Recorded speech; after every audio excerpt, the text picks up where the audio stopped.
MSW Media. News with swearing. Daily beans, daily beans. Daily beans, daily beans.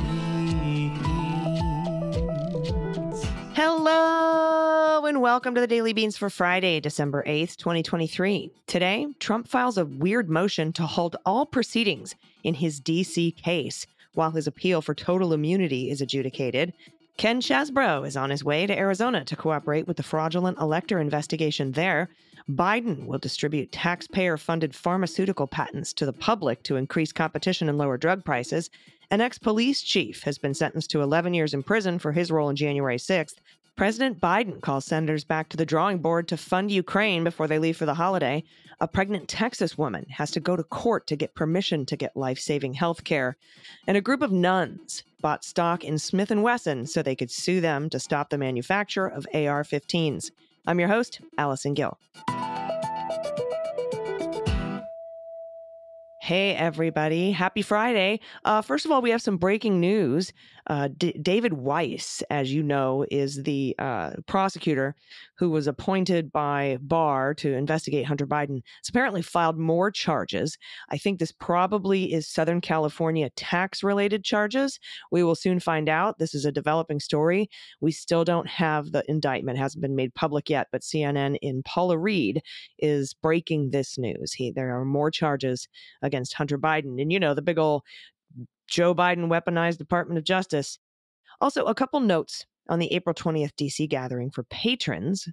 There were a few questions that came in. First, please don't make non-refundable travel plans until you secure your RSVP. We haven't sent that link out yet because we want to give you all time to sign up to become a patron first, whether it's for the Daily Beans and Jack, which is a combo, or Cleanup on Aisle 45. Cleanup has its own separate Patreon. We want to give you that time because there won't be an option to bring a +1 for this. If you want to bring your spouse or a partner or a friend, they need to sign up to be a patron too. And we thought about that. We thought about what would be the best way, the fairest way. And we first thought we should allow a +1, but that would cut in half the number of patrons that could attend. So we decided if you want to come, you got to be a patron since the event is free. We'll have other ticketed events where you can buy a ticket for a +1, but this is the no-cost thank you dinner and open bar for patrons. So I hope that makes sense. We're trying to be as fair as possible. I imagine we will be sending out the link to the RSVP sometime in January, maybe first week of February, so that everybody has time to sign up if you want to. And that's patreon.com/MullerSheWrote for the Beans and Jack, and patreon.com/Aisle45pod for Cleanup on Aisle 45. You do not have to be a patron of both to be able to get the RSVP code here, just one. So you don't have to sign up for both. Just wanted to let you know.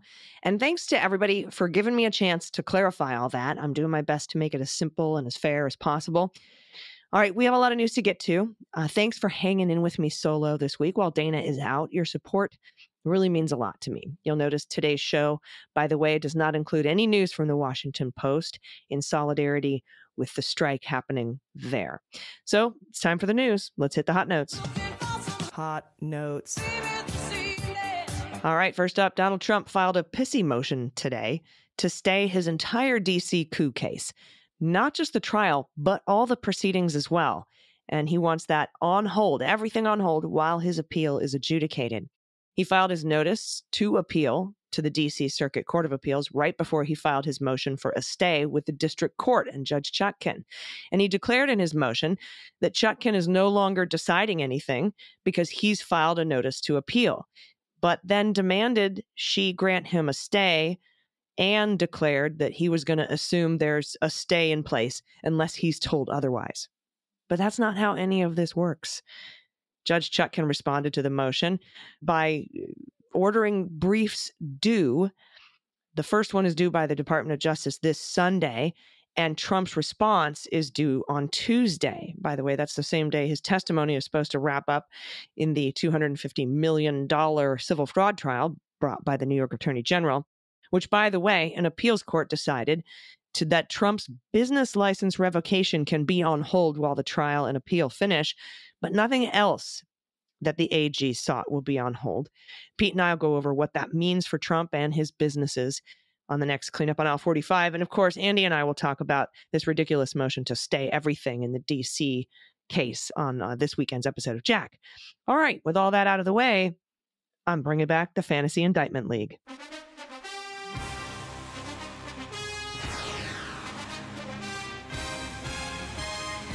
That's right. I am firing up the Fantasy Indictment League because of a story in the Arizona Republic today. Last week, a key figure in the 2020 fake elector scheme traveled to Nevada, where this week 6 fake electors were indicted. Trump-aligned lawyer Kenneth Chesebro wrote memos detailing how Republicans could send false slates of presidential electors to Congress in an attempt to give Trump the win, or at least a delay, in the January 6th certification of Joe Biden's victory. And on Monday, this Monday, the Cheese is scheduled to travel to Arizona to meet with investigators there from Attorney General Chris Mays's office. Meanwhile, in Wisconsin, 10 fake electors settled a civil lawsuit this week, admitting their actions were part of a scheme to overturn Biden's victory. It appears those fine patriots who tried to steal Arizona's vote in the 2020 election may finally get their day in court to explain how they were trying to make America great again by making democracy a thing of the past. Mays vowed during her campaign last year to investigate Arizona's fake electors after her Republican predecessor, Mark Brnovich, neglected to do so, busy as he was chasing after Trump's approval for his ill-fated U.S. Senate campaign. The Democratic Attorney General assigned a team of prosecutors to investigate in May, and it appears Mays is inching ever closer to indictments, with a little help from Georgia. Chesebro in October pled guilty to conspiracy to commit filing false documents in Fulton County and agreed to testify against his fellow co-conspirators in order to avoid prison. He also agreed to turn over all emails and text messages to prosecutors. Now he's apparently coming clean about his part in the conspiracy elsewhere. Nevada is the third state to bring criminal charges against fake electors, following Michigan and Georgia. Chesebro is listed as a witness in those indictments. And Arizona? He will be here on Monday. My client, Kenneth Chesebro, will travel anywhere in the United States to tell the truth about what happened leading up to the events of January 6th. That's Robert Langford, his Nevada attorney. And Chesebro's testimony could be key. According to his Fulton County, Georgia indictment, one of Chesebro's memos provided details, state-specific instructions for how Trump's presidential elector nominees in Georgia, Arizona, Michigan, Nevada, Pennsylvania, and Wisconsin would meet and cast their electoral votes for Trump, even though he lost the election in those states. I, for one, and this is Lori Roberts from AZ Central speaking here, I, for one, she said, would love to know how that evolution played out here in Arizona, specifically how Arizona's 11 Trump electors came to be meeting at a state Republican Party headquarters on December 14th, signing documents falsely claiming to be the duly elected and qualified electors to cast the electoral votes for the guy who didn't win. How these quote-unquote patriots, including 2 who are now state senators, Jake Hoffman and Anthony Kern, the now former chairwoman of the Arizona Republican Party, Kelly Ward, and top executive with Turning Point USA, Tyler Boyer, came up with the same wild idea that just coincidentally occurred to Republicans in 6 other swing states won by Biden. Or how, even as those phonies were meeting in Phoenix to cast their non-existent votes for Trump, across town, a group of Republican legislators were signing a letter to Vice President Mike Pence and Congress urging them to accept Arizona's alternate electoral votes. In all, 29 incoming and outgoing Republican legislators signed the request, calling it a joint resolution of the 54th legislature and attaching the state seal so it would look official. The plot involved more than just the 11 electors, and Andy and I are going to talk more about this story on this weekend's episode of Jack. Next up from Ryan Riley at NBC, a former California police chief who called for the execution of Donald Trump's political enemies, joined the U.S. Capitol attack and then spread conspiracy theories about January 6th. He was sentenced to more than 11 years in federal prison on Thursday. His name is Alan Hostetter. He was found guilty in July on charges of conspiracy to obstruct an official proceeding, obstruction of an official proceeding, entering or remaining on restricted grounds with a deadly or dangerous weapon, he had a hatchet, and disorderly or disruptive conduct on restricted grounds with a deadly or dangerous weapon. He represented himself at a bench trial before U.S. District Judge Royce Lamberth, a Ronald Reagan appointee, who sentenced him to 135 months on Thursday. Hostetter, who was the chief of the La Habra, California Police Department in 2010, was arrested in June of 2021. Like GOP presidential candidate Vivek Ramaswamy and many far-right members of Congress, Hostetter has spread conspiracy theories about the attack on January 6th. Ramaswamy said, without evidence, during the Republican debate Wednesday night, that January 6th looks like it was an inside job, while Hostetter said during his trial that he believed that the entire thing was staged. Hostetter, who was found to have carried a hatchet during the attack, brought up Ramaswamy's debate comments at his sentencing hearing on Thursday.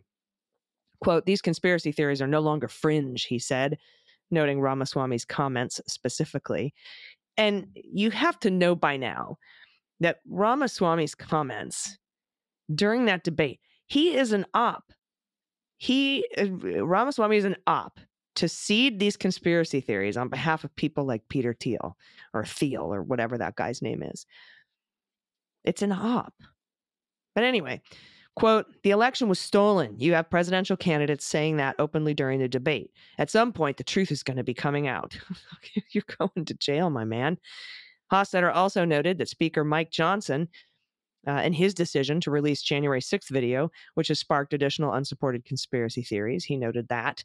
Hostetter also found a group called the American Phoenix Project, which protests COVID restrictions and denied the 2020 election results. He recorded a video after Trump lost the election in which he said that, quote, "traitors need to be executed," and promoted January 6th as the final day when patriots could make their stand. Quote, "Choke that city off, fill it with patriots. Then those people behind the walls of the Senate and the House are going to be listening to us chanting outside those walls." That's what Hostetter said in a speech ahead of the attack that was cited by prosecutors. Quote, "And they're going to realize we have one choice. We either fix this mess and keep America America, or we become traitors, and those 5 million people outside the walls are going to drag us out by our hair and tie us to a fucking lamppost. That's their option." All right. Some people at the highest levels need to be made an example of with an execution, 1 or 2 or 3. That's what he said in a video he recorded in November 2020. Tyrants and traitors need to be executed as an example. Nobody pulls this shit again. Now, federal prosecutors had asked for a little over 12 and a half years in federal prison, saying that he conspired, collected weapons, and traveled to Washington with the plan of using the threat of violence to stop the peaceful transfer of power. And at a hearing Thursday, Assistant U.S. Attorney Anthony Mariano said that Hostetter made himself a poster child for January 6th conspiracy theories, and that he spent time promoting the dangerous lie that January 6th was a false flag operation. Hostetter said at the hearing he believed January 6th was a setup by the CIA, the FBI, and the Department of Homeland Security, all run by Trump at the time. He said that he believed crisis actors and federal informants were involved, yet the attack was a false flag, and that the death of Trump supporter Ashley Babbitt was faked. He said, quote, "Once the Ashley Babbitt psyop falls, the whole thing becomes undone." He said that, adding he believed there were, quote, "hundreds, if not possibly thousands of government informants in the crowd that day." Hostetter also said he believes that Oath Keepers founder Stuart Rhodes, who is, by the way, serving 18 years in federal prison, is a government asset. Hostetter will be required to report to prison by January 5th. After the hearing, Babbitt's mother, Mickey, I think Witheft is her name, confronted him in the hallway. She got a meeting with former House Speaker Kevin McCarthy this year and frequently attends January 6 court hearings, and she told Hostetter that her daughter was, in fact, dead. Quote, "I assure you she is dead," she said. "What the fuck is it you're trying to say?" Hostetter said, "Was she cremated?" And Babbitt's mom said, "You need help, you arrogant shit." So, all right. Next up from NBC4. The Biden administration on Thursday opened the door to seizing the patents of certain costly medications from drug makers in a new push to slash high drug prices and promote more pharmaceutical competition. The administration unveiled a framework outlining the factors federal agencies should consider in deciding whether to use a controversial policy known as march-in rights to take patents for drugs developed with taxpayer money and share them with other pharmaceutical companies if the public can't reasonably access the medications. Doing so could lead to the development of lower-priced generic alternatives, which could cut into key drug companies' profits and reduce costs for patients. For the first time, officials can now factor in a medication's price in deciding to break a patent.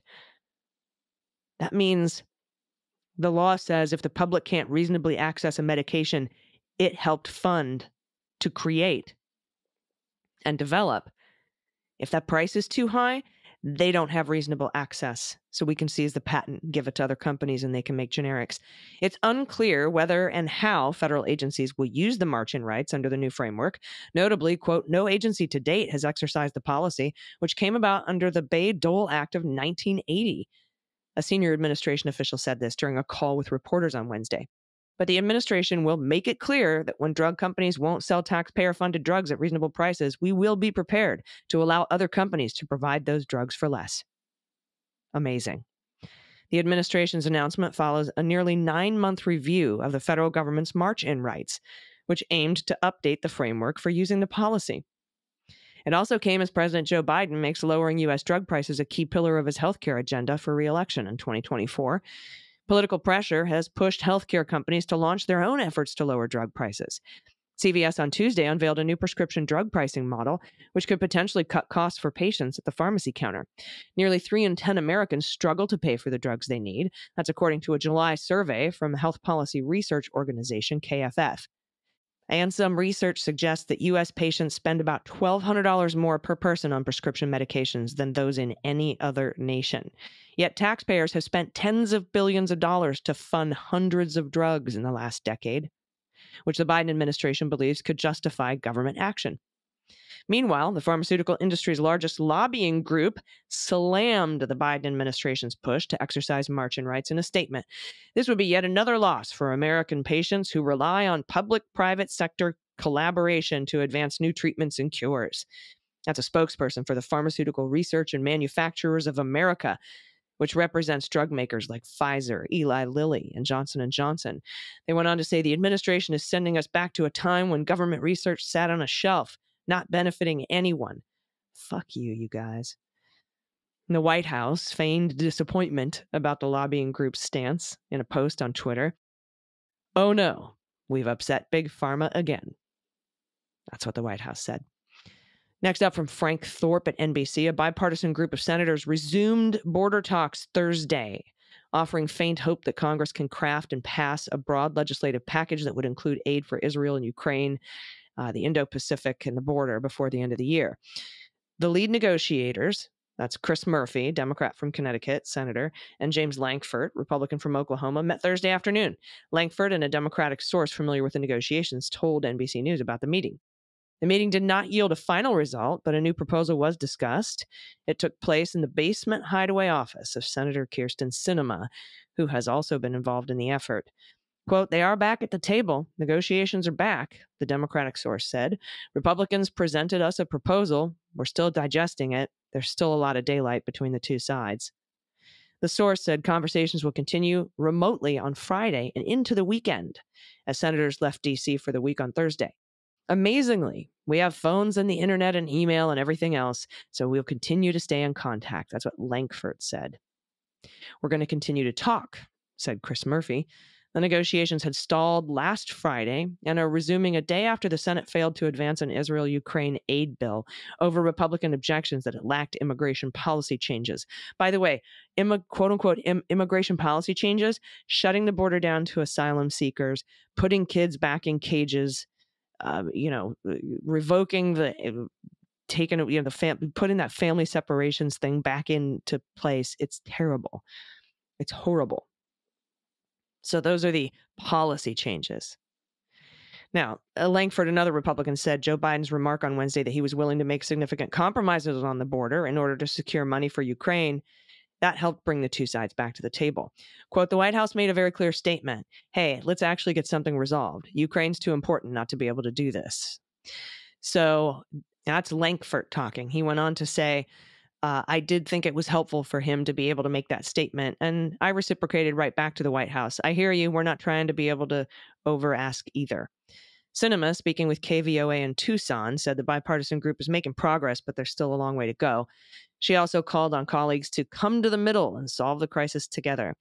But with Congress set to leave town for the year at the end of the week, Lankford admitted that they would likely need to add more legislative days if they wanted to finish the deal before the holidays. There's a week left on the schedule, but we've added weeks before, Langford said. Some senators are not so optimistic that the group can reach an agreement that's needed to unlock passage of the entire package before next year.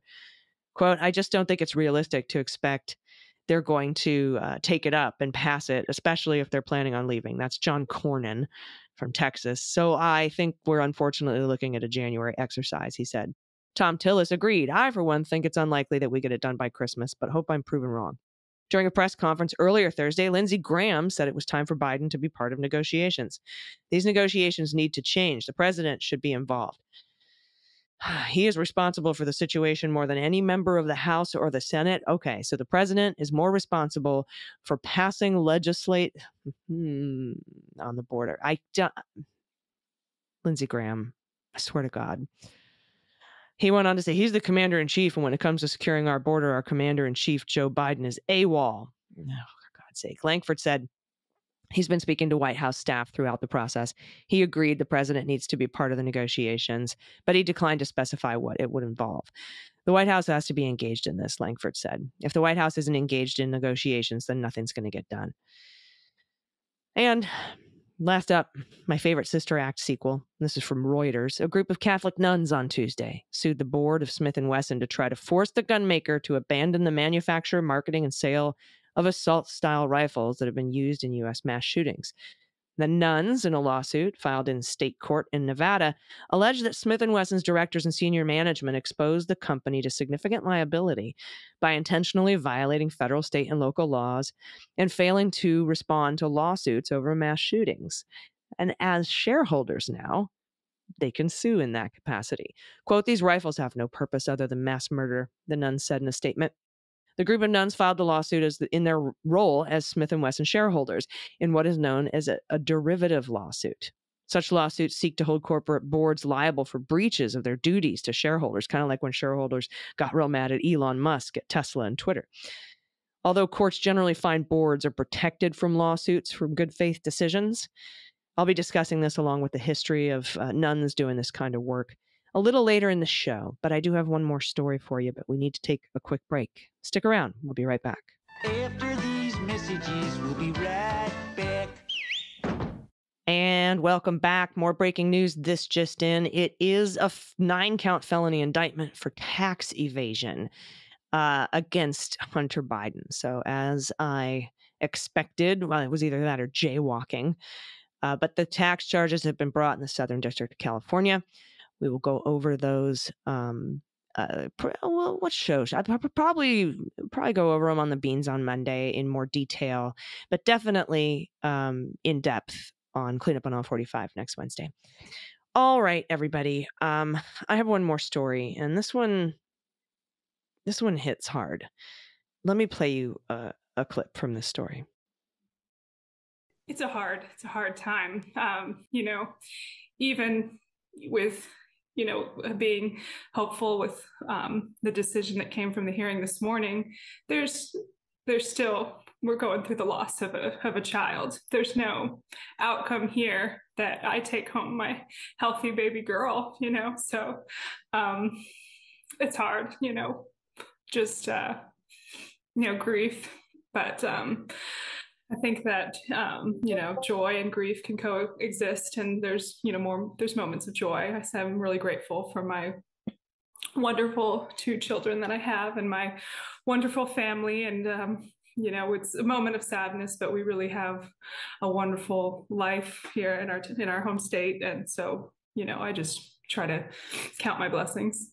That was 31-year-old Kate Cox appearing on NBC. She is 20 weeks pregnant. And late last month, she found out her developing fetus has trisomy 18. That's an extremely rare chromosomal disorder likely to cause stillbirth or the death of the baby shortly after it's born. A judge in Texas today issued an emergency order allowing the woman to get an abortion. She had to seek permission from the court to seek medical care. Texas law prohibits almost all abortions, with limited exceptions. So on behalf of Cox, her husband, and her doctor, lawyers with the Center for Reproductive Rights filed a request for a temporary restraining order that would block the state's abortion bans in Cox's case and enable her to terminate her pregnancy. Cox's 2 children were delivered by C-section, so carrying this pregnancy to term and getting a third C-section could put her at risk for multiple serious medical issues. Cox said in the interview that she and her husband wanted to have a third child and never imagined they would be in this position. She said she felt that being forced to continue the pregnancy with, quote, the pain and suffering and risks that go along with it, I think it's cruel. I really would love another baby, she said, so I'm hopeful for my health and the health of our family. Now, during the hearing in court, Duane argued that Cox was at high risk for multiple pregnancy complications, including hypertension, gestational diabetes, and infection, and said that within the last 2 days, Cox had to visit an ER for a 4th time for pregnancy symptoms, including severe cramps, leaking fluid, and elevated vital signs. Many of Miss Cox's health risks during this pregnancy will put her life in danger if left untreated, and carrying this pregnancy to term will significantly increase the risk to her future fertility, meaning that she and her husband may not be able to have more children in the future. That's a quote from Duane. State District Judge Maya Guerra Gamble quickly granted the requested order, which also allows Cox's doctor to perform the abortion without fear of prosecution by the state. Quote, the idea that Miss Cox wants desperately to be a parent, and this law might actually cause her to lose that ability, is shocking and would be a genuine miscarriage of justice, the judge said. And that pisses me off the most. That this emergency abortion was granted by a court because she wants to be a parent again. That's haunting. What if she didn't want to be a parent again? What if she just didn't want to die? Or have a stillborn baby? Or just make her own medical decisions and wasn't looked at by the state as just cattle, a womb, an incubator. You know, personally, I'm, as of today, 23 days away from officially being menopausal. On January 1st, it'll be 12 months since the start date of my last period. That's how they draw the line. And it's been very difficult to face, but also a relief. I'm no longer looked at as breeding stock for Republican men. That might make me totally useless to them, but I guess I'd rather be useless than a target for forced birth in a post-Roe America. You know, recently, during a Patreon Zoom call, someone requested I should reach out to people I know, messaging people at the White House, people I know, to get the word out somehow that can show people what a future under a dictator would look like. But with what happened in court today, this isn't some possible dystopian future. It's happening right now. Now, Jonathan Stone, who's an attorney with the Texas Attorney General's office, who represented the state in the hearing, argued that Cox and her husband had not sufficiently demonstrated that they would suffer immediate and irreparable injury without an abortion. Quote, the only party that's going to suffer an immediate and irreparable harm if the judge grants the requested order is the state. That's what he said. Stone pushed instead for an evidentiary hearing, saying an emergency order would lead the couple to get an abortion that can't be undone before the court could fully consider the evidence. In a statement Thursday afternoon, Texas Attorney General Ken Paxton said the judge's order will not insulate hospitals, doctors, or anyone else from civil and criminal liability for violating Texas's abortion laws. This includes first-degree felony prosecutions. It also does not prohibit private citizens or a district county attorney from enforcing Texas's abortion law against Cox's doctor or anyone else, Paxton said, adding that the judge's order will expire long before the statute of limitations for violating Texas's abortion laws expires. In a letter to 3 Texas hospitals where Cox's doctor had practiced, Paxton warned that if the facilities did this, they could be found liable for negligently credentialing her or for failing to exercise appropriate professional judgment in allowing the doctor to perform an abortion. 2 of the hospitals did not immediately respond to requests for comment, while the third said it's not involved in the lawsuit. Paxton added that the lawsuit and the judge's order, quote, failed to establish that Ms. Cox qualifies for the medical exception to Texas's abortion laws. In response, Mark Heron, who's a senior counsel at the Center for Reproductive Rights, said in a statement, fear-mongering has been Ken Paxton's main tactic in enforcing these abortion bans, and that he is misrepresenting the court's order. In an earlier news conference, Dwayne said, every day of this ordeal has been agonizing for Cox. I want to emphasize how unforgivable it is that Kate had to beg for health care in court. No one should have to do this, she said. The reality is that 99% of people cannot. Dwayne also called the state's arguments callous in the extreme. Quote, they want Kate to suffer, to put her health at risk, and to give birth to a stillborn baby or be forced to watch her child suffer for the few short moments of her life, she said. That is a decision that only a family should be able to make on their own. Now, trisomy 18 is a severe genetic condition. It occurs when a fetus has an extra copy of chromosome 18. The anomaly is random, occurring in about 1 out of every 2,500 pregnancies.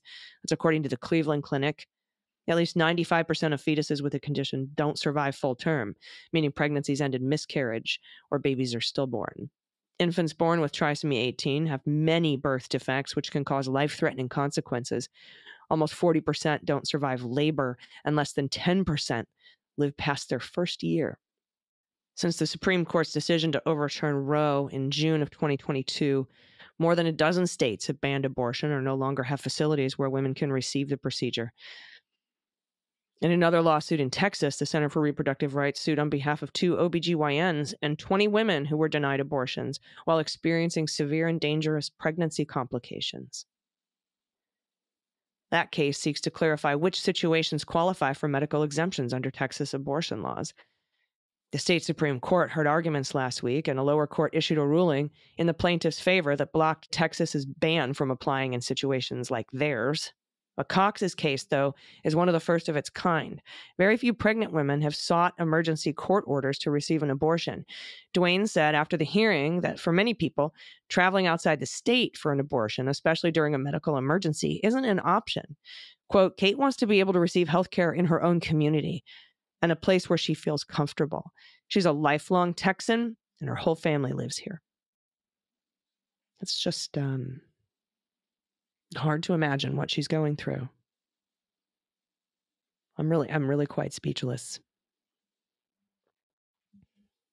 But I'm going to talk to John Fugelsang about this and a few other things from the news this week, and that'll be right after this break. And then we'll follow it up with the good news. I need your good news. Please send me your good news. dailybeanspod.com. Click on contact. Stick around. We'll be right back.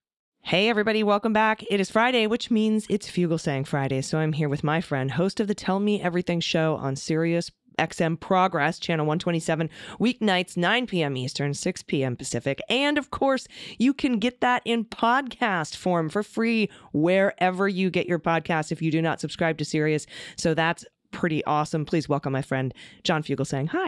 Allison, how you doing? Last time I saw you, I realized last time I was on your show was a week ago when George Santos and Kevin McCarthy were still showing up for work. So, and Kissinger was still showing up. So it's been an eventful 7 days. It has been an eventful 7 days. It is surprising how fast the news comes at us. But you are my religious expert, and I wanted to talk to you about a couple of religious things. Okay. First of all, a coalition of nuns. Okay, and I know we didn't talk about this offline here yet. I was just reminded of a coalition of nuns bought a bunch of stock in Smith Wesson. Yeah. So that they could sue them to stop producing their AR-15 rifles. Yep. And I think that this is pretty awesome. What do you like? Nuns, guns, sisters, resistors. I love it. There's so many cool things here. What are your thoughts? I love this story. And by the way, nuns have been doing this for decades. American nuns have been doing this kind of civic, corporate, capitalistic activism. And it makes me happy on so many levels. It makes me happy for spirituality, for democracy, and for capitalism, because they're doing the right thing every step of the way. The whole goal is to get on these, to buy all this stock and then be able to show up to shareholder meetings and actually confront CEOs to their face about what they're doing. But these nuns have gone a step further, and they're actually suing the board of Smith and Wesson to try to force them to stop making guns that are designed just to kill people. Now, I love this story because in the last few years, as assault weapons, as they're called, I know right now there's a lot of right-wing guys saying, "Hey, you don't even know what the term assault weapons means. What does AR stand for? What does AR stand for?" You know how they get. But there's been this big spiritual movement among right-wing people to quote Luke 22 and say that this is proof that Jesus is pro AR-15. This is the story where he turns wine into whoop ass. Luke 22, where Jesus says, "Sell your cloak and buy a sword."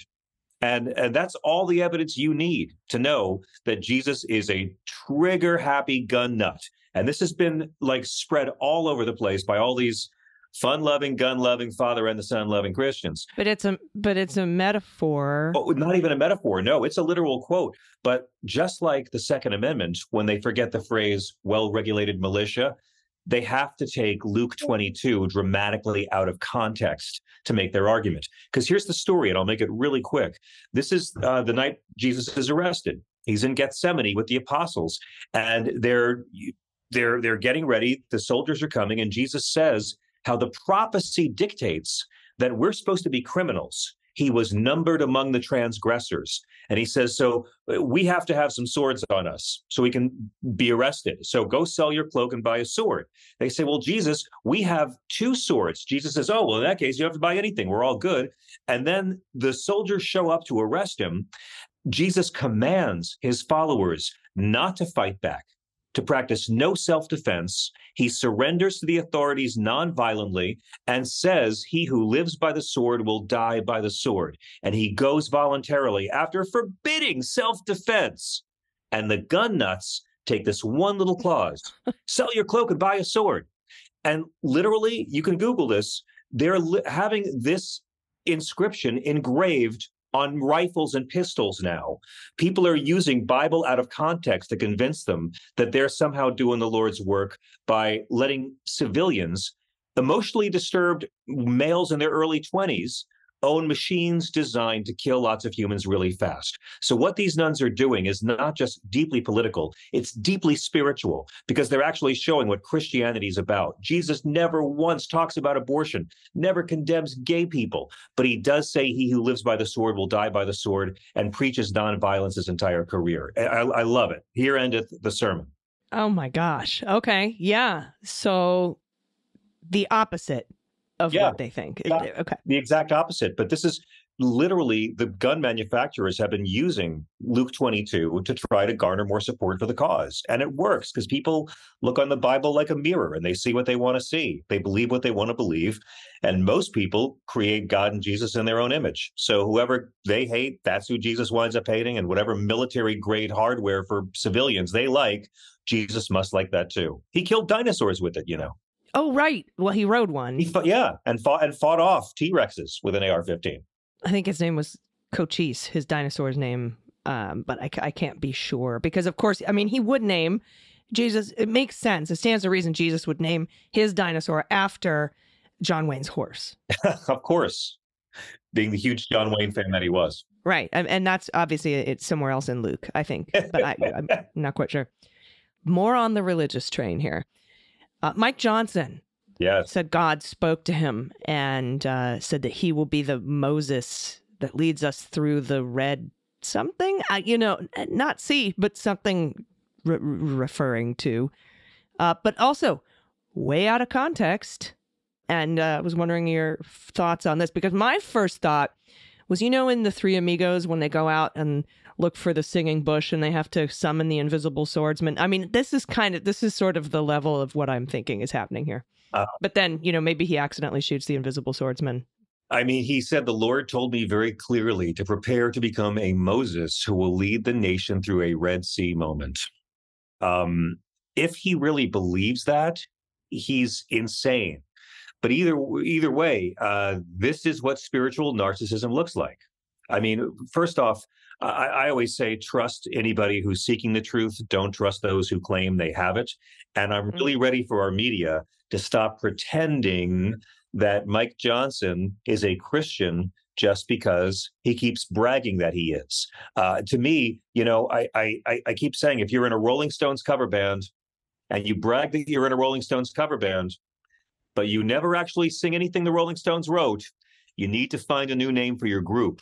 And there's nothing Mike Johnson fights for. And I'm asking everyone, go look through his record in the House. When has he ever fought for anything that's actually something the brown-skinned, homeless Jewish Nazarene from Palestine talked about in the Bible? This is all American Christianity fan fiction. All of this anti-birth control, anti-abortion rights, anti-LGBT stuff, none of it comes from the guy this guy pretends to follow. So we have to call them out. And again, the last time I heard an American political figure at this level saying that God told him to do something, you know what it was? It was George W. Bush, when he said that God told him to invade Iraq, which had never attacked us. And so it ties right into me to both Israel and Palestine right now. If you put extreme religious conservatives in power, it doesn't matter what religion they are, they will wind up doing the opposite of what their religions actually teach. Yeah, well, we saw it in a courtroom in Texas this morning when a woman had to get a restraining order against the state and get the court's permission to exercise her free right over her own bodily autonomy. She basically has a fetus inside of her that has trisomy 18 that will not survive and is killing her. And she had to go get permission to have a procedure to save her life and save her ability to procreate later. And the state is actually trying to stop her from doing this. Like, they want to file an appeal. And it's just, everyone's like, this is the future that Republicans want. I'm like, this happened today. This is the present. Pro-life. They want to force her to have a baby that will suffer and die. That's how pro-life they are. And prevent her from possibly having future children. Well, and that was the judge's final argument. The judge, who is Democratic, sided with her lawyers. Her name's Kate Cox, right? She's 20 weeks pregnant. And they said this abortion is necessary to protect her from a potentially dangerous birth, because let's not forget, childbirth is more dangerous and pregnancy is more dangerous than abortion in all 50 states. And also because this was to help her preserve her future fertility. For all these people that want to talk about individual rights and liberties and freedoms, it never really extends to a woman's body. And so I think this is incredibly positive. I hope it becomes a very famous story. And I hope we more see the judicial branch fighting back against the un-American excesses of the Trump administration, because that's what this is. Just like judges saved our democracy countless times when this guy was in office, they're still doing it.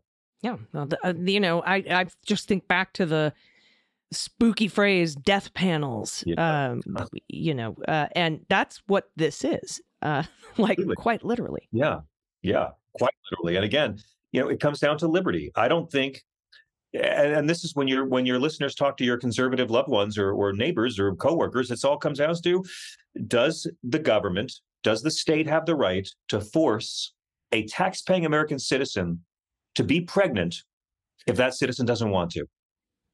Right. Go ahead and fight to incarcerate women for it, but don't tell me you're about individual freedoms and liberties, and don't tell me you're doing it because Jesus told you. Yeah, exactly, because he never did. Let's get back to Mike Johnson and his Congress. We have a couple of things going on. First of all, McCarthy's calling it quits. Bill Johnson's going to leave in the beginning of 2024. Santos was expelled. And that's going to take us down to a one-vote margin majority for the Republicans. And now Matt Gaetz is under investigation. That race ramping back up. Say it slower. From the Ethics Committee. They've started interview witnesses, but not yet Joel Greenberg or the 17-year-old he raped or the ex-girlfriend who has that. Maybe that'll come later. And I'm 100% certain that the Republicans won't vote to expel their one vote that keeps them in the majority, no matter what happens.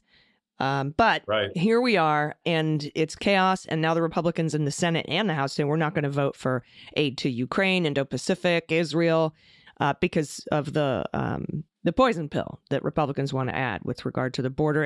And President Biden's like, I'll fund the border, but I'm not going to put up razor wire and shoot people in the leg. I'm not going to do like a Stephen Miller DHS special for you. We aren't going to close our borders to asylum seekers. Another biblical thought there to turn away our neighbors in need. That's right.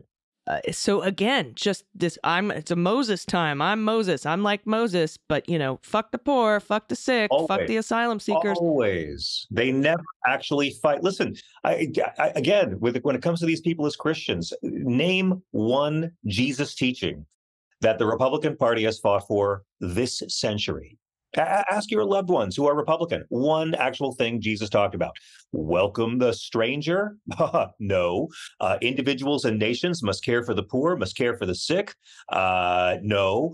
How about be kind to those in prison? Well, some will say Trump passed the First Steps Act, and that sort of is being kinder to people in prison. But we know that Trump only did that to try to get more black votes and was furious that it didn't give him what he wanted. And then, pay your taxes? No. Don't execute people? No. This party is not just Christian.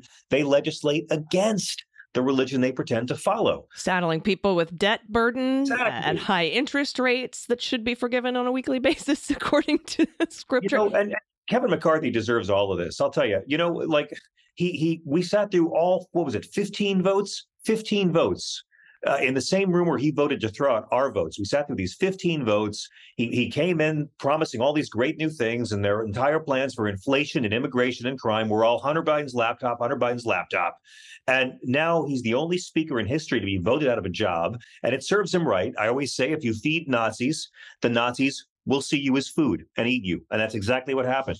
But I think what Kevin McCarthy did was prove that it really is a cult of selfishness, this whole party, because by saying he's going to leave the House, he showed he hates Republicans. Kevin doesn't care.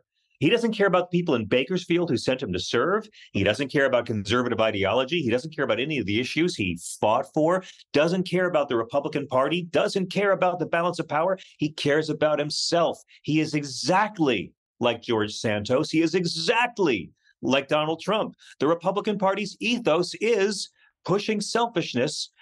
And as John Kenneth Galbraith said in '67, the modern conservative is engaged in one of mankind's oldest pursuits, the search to make selfishness seem like a virtue.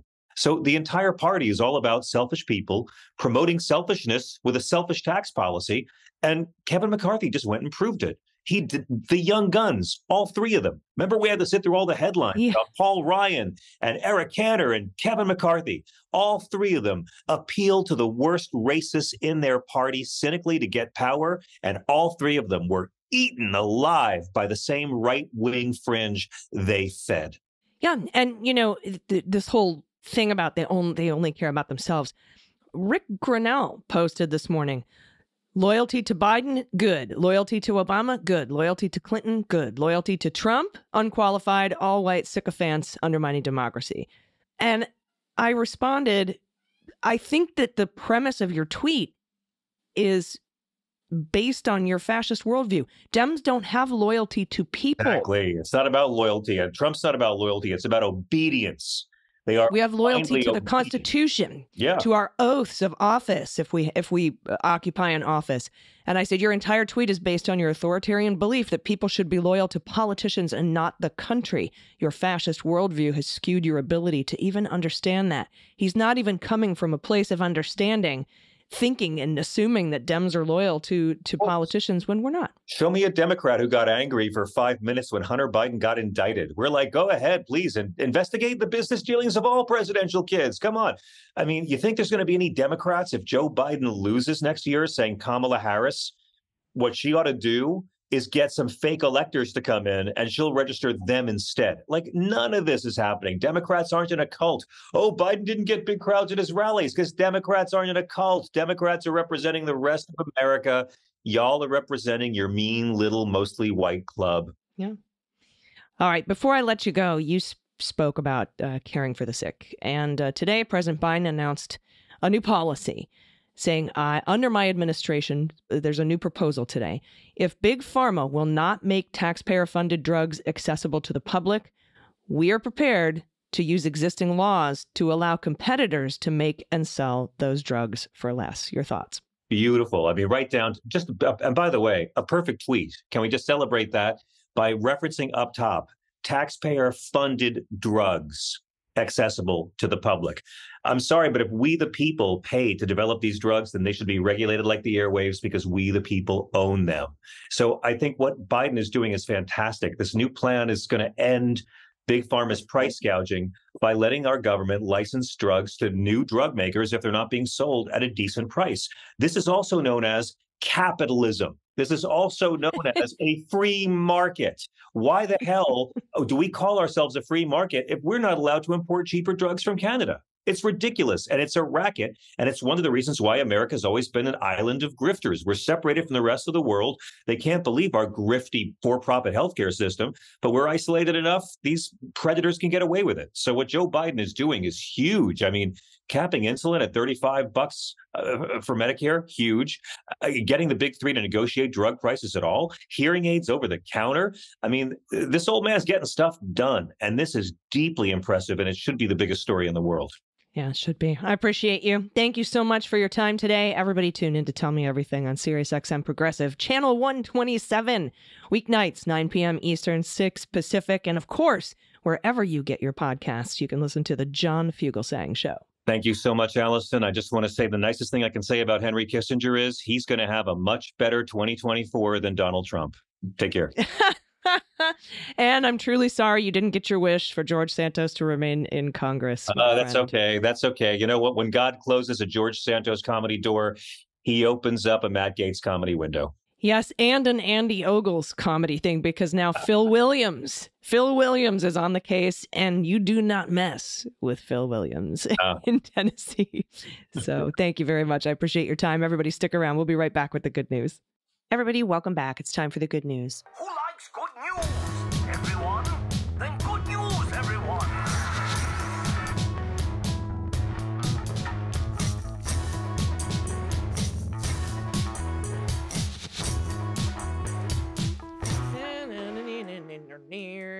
Good news, good news. And if you have any good news or confessions or corrections, and we have some great corrections today, if you have a shout out to a loved one, if you want to play Guess the Animal, Guess the Breed, whatever it is you want me to guess, and Dana will be back too very soon, and she can help me.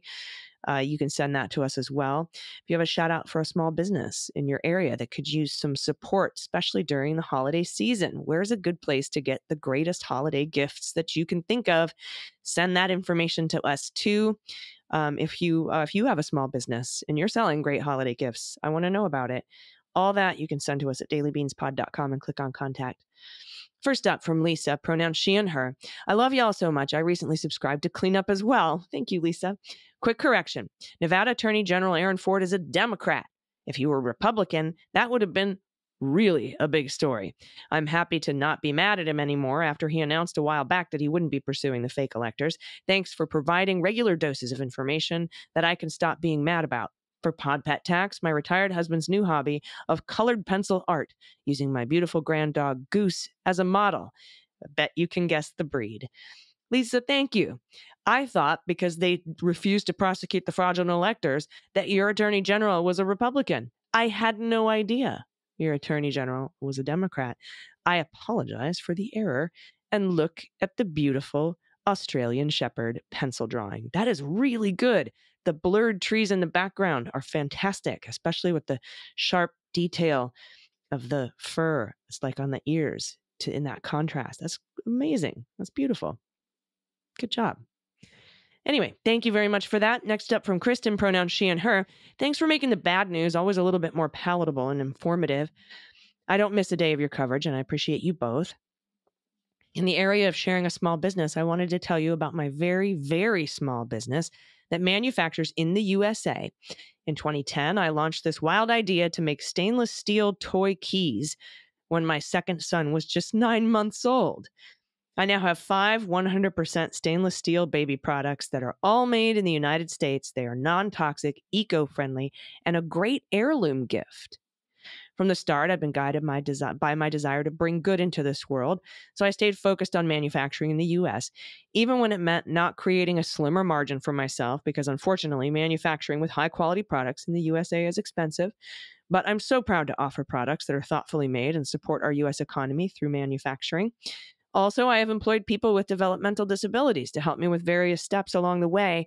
And I give a large portion of sales, revenue, not profit, because, well, you can guess that might mean nothing, to environmental organizations. The day-to-day of everything for this small business, it's just me, myself, and I, with a couple of cute dogs hovering around to keep me company.